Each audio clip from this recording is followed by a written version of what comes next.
So hello everyone, welcome to EEPL classrooms. We are here in Ranchi और हम लोग study करेंगे क्लास 12 के बारे में जो कि है मेरा subject biology. Hi, myself is Abhinav और मैं आप लोगों को क्लास 12 की बायोलॉजी समझाऊंगा। तो चलिए आगे बढ़ते हैं। तो स्टार्ट करने से पहले मैं बताना चाहूँगा, आप लोगों को बायोलॉजी का डेफिनेशन के बारे में तो पता होगा। तो बायो का मतलब होता है लिविंग और लॉजी का मतलब उसको स्टडी करना, जो कि होता है स्टडी ऑफ लिविंग। तो हम लोग अभी क्लास 12 के कुछ कंटेंट्स के बारे में बात करेंगे जो कि हम लोग आगे पढ़ने वाले हैं। तो पहला हम लोग का फेज में डिवाइड होगा जो कि रहेगा रिप्रोडक्शन यूनिट, जिसपे आ जाता है आपका sexual reproduction in flowering plants, जिसमें हम लोग प्लांट के बारे में थोड़ा सा एंजियोस्पर्म्स जो कि होते हैं उसके बारे में डिटेल में बात करेंगे कि कैसे वो पॉलन ग्रेन्स प्रोड्यूस करते हैं, कैसे वो पॉलिनेट करते हैं और कैसे उस पर एजेंट्स एक्ट करते हैं। और उसके बाद आ जाता है हमारा ह्यूमन रिप्रोडक्शन जो कि थोड़ा सा लेंथी रहेगा। और उसके बाद आ जाता है रिप्रोडक्टिव हेल्थ जो कि बिल्कुल ही एकदम रटने वाला चैप्टर, एकदम कॉन्सेप्चुअल है। उसके बाद आ जाते हैं हम लोग अपना सेकेंड फेज पे जो कि है जेनेटिक्स एंड इवोल्यूशन, जो कि पूरा इंटायर 12th बायोलॉजी का बहुत ही ज़्यादा इम्पॉर्टेंट कंटेंट है और यूनिट है, जिससे नीट पे प्रोबेबली 80 to 90 नंबर्स के क्वेश्चंस आने के ज़्यादा चांसेस है। इसीलिए इसे हम बहुत ही अच्छे से पढ़ेंगे। थोड़ा सा लेंथी जाएगा लेकिन फिर भी हम इसे कंप्लीट करेंगे। इसका पहला चैप्टर है principles of inheritance and variations, जिसपे हम लोग बात करेंगे मेंडल के बारे में, कैसे उसने डिस्कवर किया पी प्लांट को, फिर कैसे उसने म्यूटेशन पाया उस पर, फिर कैसे उसने आगे जाके फर्दर बहुत सारे साइंटिस्ट आए और कैसे उन्होंने अपना डिस्कवरीज दिखाया।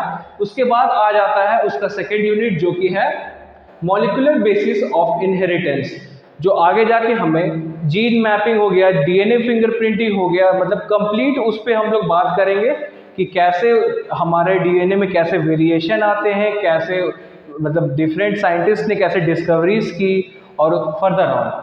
फिर लास्ट आ जाता है इवोल्यूशन, जो कि और एक इम्पॉर्टेंट चैप्टर हो गया हमारे जेनेटिक्स का पार्ट का, जिसपे हम लोग बात करेंगे कि कैसे एक हम लोग ह्यूमन बींग्स कैसे इवॉल्व हुए।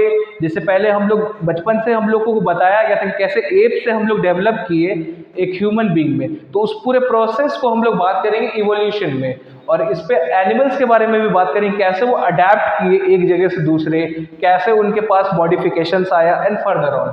अब उस पे आगे हम लोग जाते हैं नेक्स्ट यूनिट जो कि हमारा है बायोलॉजी इन ह्यूमन वेलफेयर, जो कि हमारे day to day living human activities में इन्वॉल्व होता है। कैसे, जैसे कि हम लोग का 7th चैप्टर हो गया ह्यूमन हेल्थ एंड डिजीजेस, जैसे कि हमारे अभी डे टू डे लाइफ में बहुत सारे डिजीजेस आ गए हैं और कैसे उसके क्योर आए हैं, तो इस पे हम लोग इस चैप्टर पे बात करेंगे। उसके बाद हमारा 8th चैप्टर आ गया जो कि है माइक्रोब्स इन ह्यूमन वेलफेयर, जैसे हम ब्रेड खाते हैं, दही कैसे, लैक्टोबैसिलस कैसे, उसमें कौन से एंजाइम्स प्रोड्यूस होते हैं, उसी के बारे में हम लोग डिटेल में बात करेंगे। फिर हमारा हो गया एकदम 4th यूनिट जो कि है बायोटेक्नोलॉजी। हालांकि हम बात कर रहे हैं एकदम न्यू लेटेस्ट एनसीईआरटी पैटर्न के बारे में, तो उसमें कुछ कुछ चैप्टर हट गए हैं। जैसे इसमें और एक चैप्टर था ह्यूमन स्ट्रेटजीज इन फूड एनहांसमेंट, जो कि इम्पोर्टेंट चैप्टर था लेकिन उतना इम्पोर्टेंट नहीं था, इसलिए उसका एक पार्ट हो गया हमारा। जैसे था एक टिश्यू कल्चर, उसको हम बायोटेक 2 के एप्लीकेशंस में ऐड किए। पहला वाला प्रिंसिपल्स एंड प्रोसेसेस, जिसमें हम बात करेंगे कैसे एम्पिसिलिन टेट्रासिलिन जो होता है PBr 322 वो कैसे आगे जाके उस पर यूज होता है। फिर सेकेंड जो हो गया बायोटेक का यूनिट एप्लीकेशन, उस पर हम बात करेंगे कैसे हमारे डे टू डे लाइफ में यूज होता है बायोटेक्नोलॉजी।